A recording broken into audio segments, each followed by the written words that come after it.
return of the Thunder Goddess. This time I'm going to be showing you guys my electric DPS POV. Now I thought I'd give electric DPSing a go since it was updated recently in Gamer Update 50, and I just wanted to see whether or not the buff had done a great deal for it.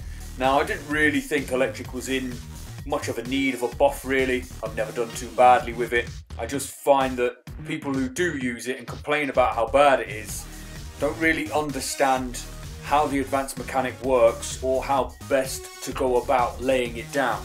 So I may as well throw out some of my top tips whilst I'm doing this video.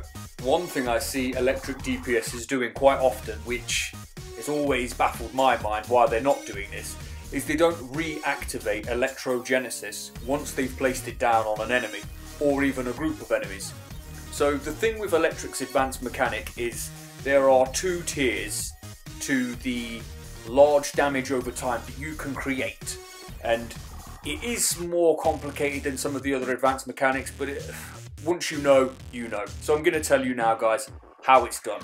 You need to stack a power interaction called electro-charged. There are two powers that lay down this power interaction. Electrogenesis is one of them and electro burst is the other. Now I never have electro burst on my bar. Why? Because prior to the update it had an extremely small range and you had to be within melee range in order to cast it. That's been changed now and it's now able to be used at around mid-range, but I still don't bother with it because you can still lay down the second tier of your advanced mechanic by using electrogenesis alone, and I'll tell you how. So the quickest and most effective way to set up the second tier large based damage over time is by hitting electro burst, then electrogenesis, then arc lightning, and then voltaic bolt. Once you have done that, you should be at the top end tier of your damage over time. But if you're not running with electro burst, then you need to use electrogenesis twice. How the hell do I go about using it twice? Once you hit it once, it has a cooldown. Yes, well pointed out. What you need to do is lay down electrogenesis on the enemy, whether it be a group or just a single target. Once electrogenesis is on them, you need to electrify the enemy and hit voltaic bolt. Once you've done that, you will merge those two dots into one, creating a larger based damage over time, but it's still only tier 1 of your maximum advanced mechanics damage. Once that is done, electrogenesis will obviously come off of cooldown. Now I'm sure you've all noticed that you can maintain the damage of that dot simply by ensuring that the enemy remains electrified and hitting voltaic bolt. But if you hit electrogenesis again, it will give you another dot anyway, but then re-electrify the enemy and hit voltaic bolt again. This solidifies the second electrogenesis onto the enemy, causing a much larger damage over time. That's why electric tends to suffer in any content where the enemy doesn't last very long, because it takes you about 15, maybe 18 seconds to lay down your top end damage over time. Now if you've got electro burst on your bar, you can lay it down much more quickly.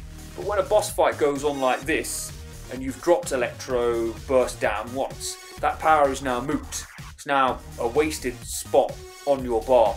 So when it's against high health targets, I don't mind sacrificing the speed of setting up the dot, and I put something else on that will cause additional damage, whether that be circuit breaker, shockwave, or even Tesla ball at times when I'm after fun.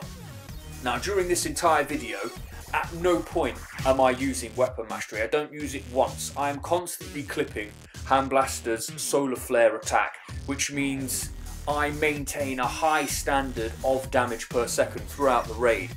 Now if I was using weapon mastery, I'd have probably done a bit more damage, because once the dot's laid down, you're just spamming powers for no real reason really. Now with weapon mastery, when your dot's down and you can just cycle through weapon combos, that's when you'll start to maximise your damage, especially with things like explosive shot from the weapon mastery tree in bow, and it goes from Hand Blaster. So it starts with your initial charged attack into solar flare, and then you hold ranged again and you will elicit the bow attack, which is explosive shot.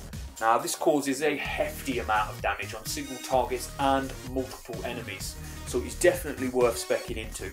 But you will find throughout the entire duration of this video, I am not using weapon mastery.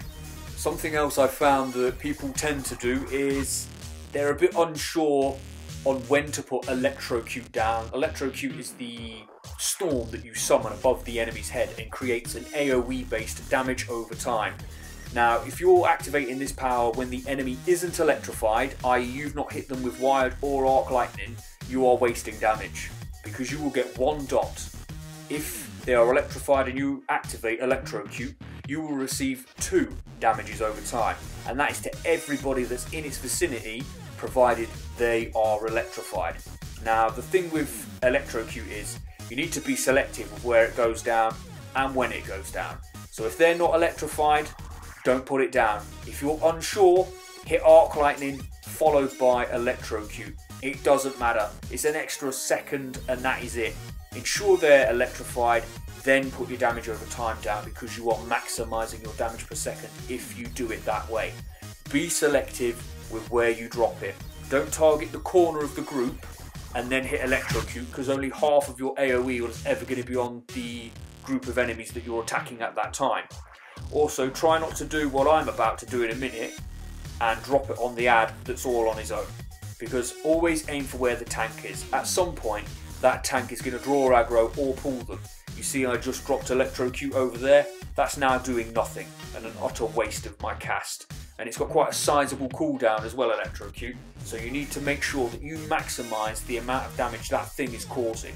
Also, it doesn't cause damage over time for the entire duration of its cooldown, so it's extremely important that you are selective with it and that you maximise the damage that that thing can cause. Circuit Breaker is my supercharge of choice now. This particular supercharge is massively underrated and causes enormous damage with your weapon attacks. Not only does it buff the amount of which the damage is caused whenever you crit, it also increases the chances of you critting. So make sure you've got this on your bar, guys. If you're struggling for a power, then pop this bad boy on, because it's going to cause hefty amount of damage.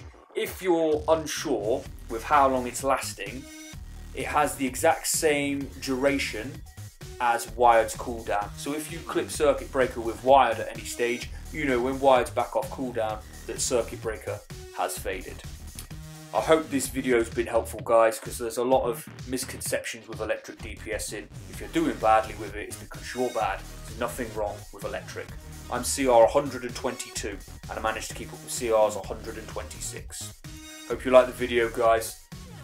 We are Dark Rain, and as always, we'll see you in game.